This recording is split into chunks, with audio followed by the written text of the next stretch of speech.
Now, making connections at bars and clubs, especially gay bars and clubs, is not my go to. So, when I'm giving dating advice, I highly discourage meeting someone at the gay bar or at the gay club. If you want me to go into details about that, I can in another video. But I had someone leave a comment asking me if they did go to a gay bar or a club, what they should do. So, first things first is I would not go on a Thursday, Friday, Saturday, maybe a Sunday. Now, mind you, I'm in Chicago, so the climate here is a little bit different. So, this is going to be highly dependent on where you live. The beautiful thing about Chicago is if I wanted to get up and do something right now, I could. If I wanted to go to a gay bar and talk to somebody, I could. The weather isn't terrible. We have several gay bars in Boys Town. And this actually would be the ideal night.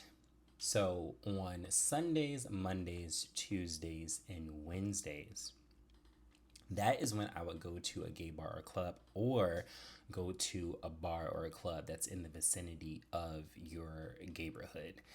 Why? Because typically on nights like that, it's less stimulating. The main reason why I don't encourage my clients to go to gay bars or clubs is because there's too much stimulation. It's almost like Tinder or Jacked in real life, where all the options are in front of you and you don't really know what to pick. On top of the fact that a lot of y'all have lost the art of flirting and talking to somebody, you're always just on your fucking phones. The bars and the clubs suck in 2026. In comparison to when I first came out, when I was 21, which was 9 years ago, baby, I lived in New York and I came back to Ohio and lived in Columbus, Ohio for a while. We had a ball.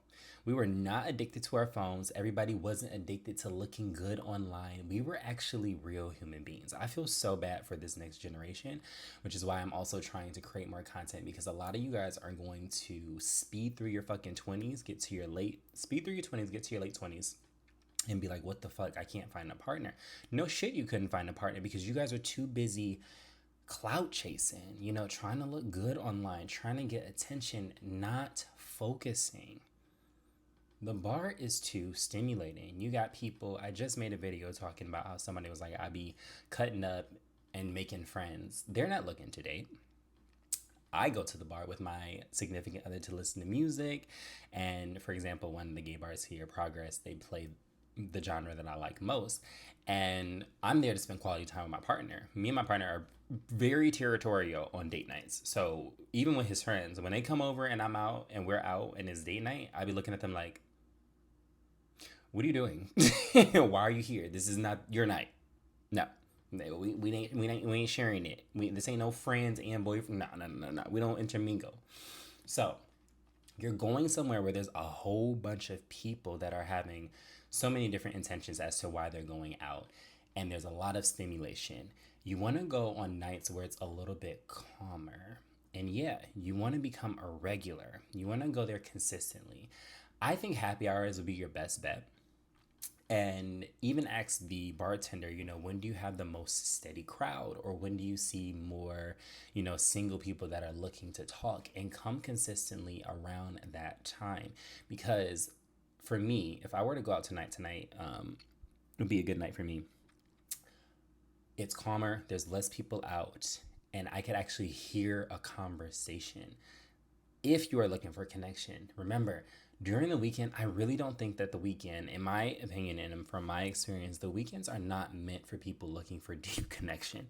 They're looking to let go, have fun from a long work week, or they may stumble into somebody that they want to fuck. But I very seldomly have heard or in experience finding someone during the weekend that was serious about dating. So your best bet is to go through the beginning of the week where it's a little bit calmer and a little bit quieter so you can really converse with somebody and get a real vibe sense for them. You're not throwing back shots, everybody's not inebriated, the music isn't screaming in your ear and you have to scream at that person to get them to hear you. It's a lot calmer. And then sometimes I think you guys expect too much from doing one thing. And I think I'm going to make another video about this specifically, but consistency and repetition is important when it comes to dating, because if you don't do anything consistently or in repetition, how are people going to find you? How are people going to feel comfortable around you? How are people going to remember you, especially if you are not the outgoing type? I'm going to make a part 2 to this, so stay tuned for that.